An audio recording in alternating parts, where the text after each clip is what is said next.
Hello and welcome. Today we're going to unlock one of the biggest secrets to really understanding the beautiful rhythm of Arabic.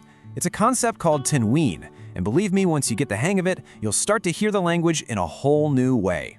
So let me ask you a question. Have you ever been listening to Arabic and you clearly hear an N sound at the end of a word, but then you look at the written word and the letter N, the letter Noon, is just not there?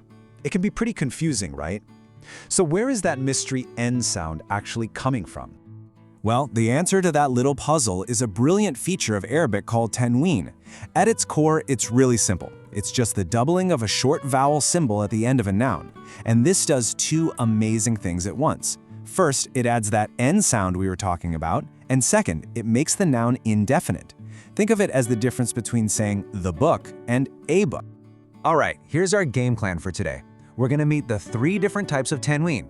Then, we'll break down each one of their sounds, the yun sound, the in sound, and the an sound. And we'll wrap up by mastering a very special rule for that an sound, which involves something called the helper Alif. Ready? Let's dive in.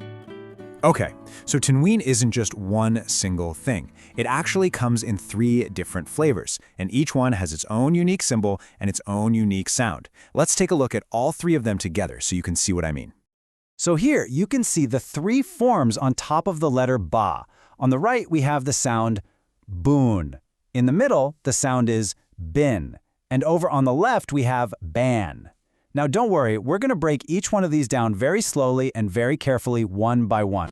Let's start with the first and maybe the most common type of Tanween. This one is called Tanween Dhamma, and it's the one that produces the un sound. As you can see, the symbol looks like two little loops, kind of like tiny number 9s sitting on top of the letter. Now the pronunciation here is absolutely crucial. We're aiming for a deep, rounded un sound. It is not, I repeat, not like the English word bun. You have to go deeper. Think un. All right, let's practice this together. Here is the letter ba, and you can see the two loops of Tanween Dhamma right on top. So the sound it makes is boon. Let's try that one more time, nice and slow. Boon. That deep, rounded sound, that's exactly what we're looking for. Excellent work. Now let's move right along to our second type of Tanween. This one is called Tanween Kasra, and it's what creates the N sound. The visual cue for this one is super easy to spot. It's just two slanted lines placed directly underneath the letter. And the good news, this one is much easier for English speakers because the sound is a very crisp, clear in. You know, just like in the word bin or win. Okay, let's look at our examples. Here's our letter ba again, but this time you can see the two lines of Tanween Kasra underneath it. The sound is simply bin. Very clear, very direct. Bin. All right, it is time for our third and final type. This one is called Tanween Fatha. Now it makes the an sound. But I need you to pay very close attention here, because this one comes with a special rule that you absolutely have to remember. So the symbol is two slanted lines above the letter, and it makes a short, crisp N sound. But first, let's be very precise about how we say its name. It's pronounced with two very distinct syllables. Listen carefully. Fat, ha. Notice that very clear T sound, followed by a little breath of air for the H. Let's say it together. Fat, ha. So what is this special rule I was talking about? Well, in Arabic, the two lines of Tanween Fatha are considered a bit heavy, and they need a little something extra to hold them up. And this is where something called the helper Alif comes into play. Honestly, the best way to remember this is to just think of that Alif as a silent chair. That is its only job. It's there to hold up the vowel symbols. So you always have to write it, but you never, ever pronounce it. It's completely silent. Let's see this rule in action so it makes more sense. Here's our letter ba again. Notice that silent helper Alif that's written right after it.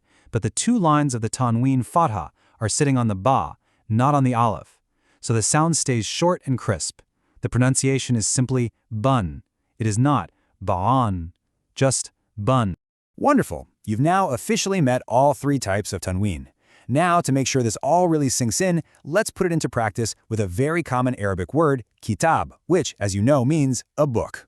Now, before we even think about adding any endings, it is so important to feel the natural rhythm of the word itself.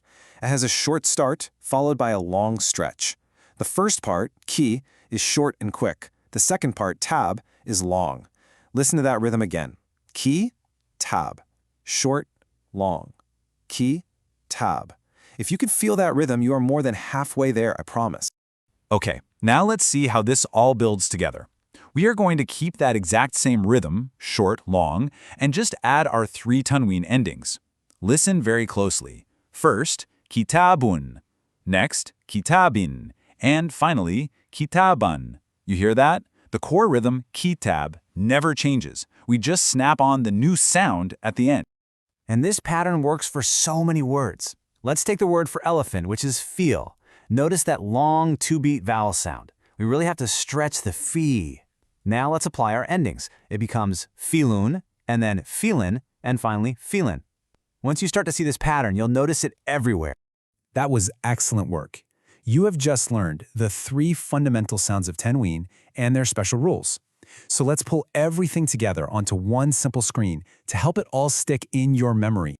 Think of this as your personal Tanween cheat sheet. If you see 2 loops above the letter, it makes that deep oon sound, and there's no special rule.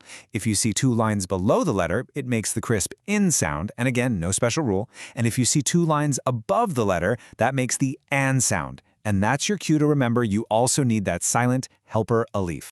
And if you want to take just one simple rule away from this entire explainer today, let it be this one. The absolute easiest way to remember Tanween is this. Whenever you see double symbols at the end of a noun, just think in. If you can lock that one simple idea into your mind, you've totally mastered the main concept. And just like that, you've unlocked a huge piece of the Arabic puzzle. You did a fantastic job today. If this explainer was helpful for you, please consider liking it and sharing it with any friends who also want to learn the basics of Arabic. Be sure to subscribe to the channel, Learn Arabic, Read Quran to join our wonderful community of students. Oh, and don't forget to click that notification bell so you never miss a new step-by-step lesson. Thank you so much for learning with me today, and I can't wait to see you in the next